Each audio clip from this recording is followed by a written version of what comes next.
Assalamualaikum warahmatullahi wabarakatuh. Perkenalkan, nama saya Ahmad Farudin dari Malang. Pertanyaan saya, sebagai putra Ki Haji Basori Alwi, mungkin apa pesan beliau kepada Ami yang selalu Ami pegang teguh? Terima kasih. Pesannya abah saya itu banyak ya. Tapi yang saya terkesan dengan abah saya itu begini. Sebagian masyarakat itu mengatakan gitu. Kiai Lutfi sama abahnya itu setali 3 uang katanya. Apa maksudnya setali 3 uang? Itu komentar masyarakat yang saya tahu. Setali 3 uang itu sama aja gitu, kembar lah gitu. Itu kalau terkait dengan masalah pelestarian akidah Ahlussunnah wal Jamaah gitu. Abah saya melawan Syiah, saya juga melawan Syiah. Abah saya melawan liberalisme, saya juga melawan liberalisme. Abah saya melawan Wahabi, saya juga melawan Wahabi. Abah saya juga anti aliran sesat, saya juga anti aliran sesat. Jadi kalau abah saya tampil misalnya di Surabaya gitu ya, saya tampil di Malang, sama-sama ceramah, temanya sama gitu ya. Misalnya abah melarang, yang sering ini saya dengarkan dan bukan kawan-kawan alumni PIG juga sering mendengarkan. Abah itu mengharamkan seorang muslim mengucapkan selamat hari Natal gitu. Saya pun mempunyai tulisan dan saya ceramah di mana-mana, saya katakan saya tidak peduli siapapun yang berpendapat kalau ada orang atau tokoh Islam mengatakan boleh ucapan selamat Natal, pasti akan saya lawan. Siapapun orangnya. Nah, maka orang mengatakan apa? Ini Kiai Lutfi Basori sama abahnya, itu yang saya dengar ya. Itu setali 3 uang, maksudnya sama saja bapak dan anak. Nah, ini saya terkesan karena saya tidak pernah berseberangan sama abah saya di dalam dunia dakwah. Begitu, walaupun ini beda-beda secara keilmuan itu pasti. Abah saya lebih dominan pada dunia Al-Quran, ya, tajwidul Quran, qiraatul Quran gitu. Kalau saya suara saya itu nggak enak, ya. Jadi kalau saya qiraat takutnya kalian lari semuanya nanti. Saya ngambil sisi yang lain yaitu dakwah. Saya lebih dominan kepada tulisan, begitu. Contoh, abah saya dulu tidak pernah membuat meme, misalnya meme dakwah, saya membuat meme dakwah, kan gitu.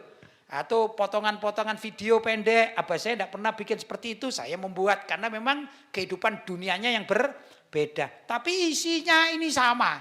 Itulah yang saya terkesan dengan abah saya dan saya lestarikan ajaran abah saya itu senantiasa mengatakan begini. Kalau haram katakan haram, kalau halal katakan halal. Orang sekarang kan tidak begitu, ya enggak? Sebagian mengatakan enggak enak lah kita ketemu ini, ya dulu saya haram, tapi sekarang ya kayaknya sudah halal deh. Nah, ini ada terjadi ya. Itu kalau abah saya tidak mungkin seperti itu. Karena itu saya juga berpegang teguh sama dengan prinsip yang abah saya ajarkan. Dulu haram, sekarang juga haram. Sampai kapanpun juga haram gitu. Kalau yang dulu halal, sekarang juga halal. Sampai kapanpun juga halal. Kapan hari beberapa waktu yang lalu saya membuat halaqah ilmiah bersama dengan kawan-kawan yang berakidah Ahlussunnah wal Jamaah gitu. Kemudian kita membuat satu reng-rengan ya. Ada sekian poin, 14 poin itu. Kita juga ngambil dari kitab-kitab salaf, bahkan kitab-kitab NU gitu ya.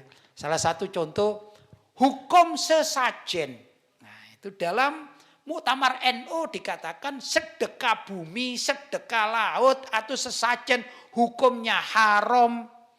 Maka tatkala ada orang iseng, saya katakan iseng, saya nggak tahu juga yang menendang sesajen di mana? Pronojiwo atau di Semeru itu kan kemudian heboh itu ya.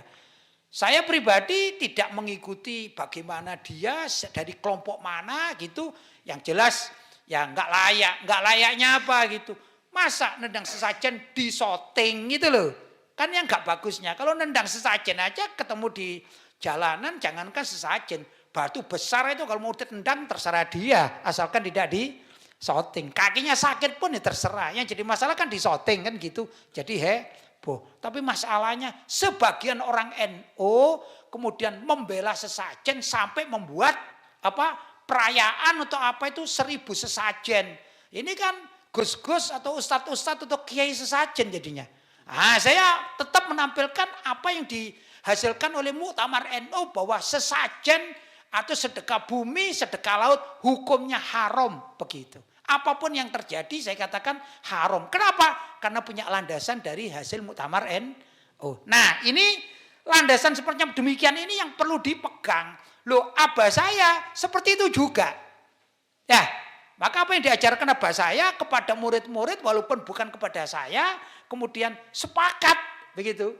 Karena mohon maaf ya, saya belajar kepada abah saya itu tidak lama. Itu masa-masa SMP, kemudian saya lebih banyak belajar kepada guru saya Abuya Sayyid Muhammad bin Alwi Al-Maliki di Mekah. Jadi warna saya itu lebih banyak warnanya Abuya Sayyid Muhammad bin Alwi Al-Maliki. Yaitu kitab-kitabnya salaf.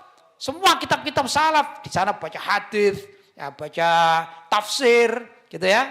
Dan kitab tasawuf. Dibaca semuanya kitab-kitab itu. Sehingga terbentuklah karakter seperti saya ini. Tapi luar biasa. Ternyata abah saya pun karakternya tidak jauh berbeda. Rupanya rujukannya sama. Rujukan yang dipelajari oleh abah saya dengan rujukan yang saya dapatkan dari Abu Yazid Muhammad bin Alwi Al-Maliki itu tidak berbeda. Saya yakin Ustadz Faris pun karena guru beliau adalah orang Hadramut, rujukannya itu sebenarnya sama dengan saya. Ya, cuman kita ingin bahwa kita di mana-mana katakanlah kalau itu salah ya salah, kalau itu benar-benar begitu. Sehingga kita ini menjadi jiwa yang la yakhafuna laumata laim. Tidak takut terhadap cacian siapapun yang akan mencaci. Begitu.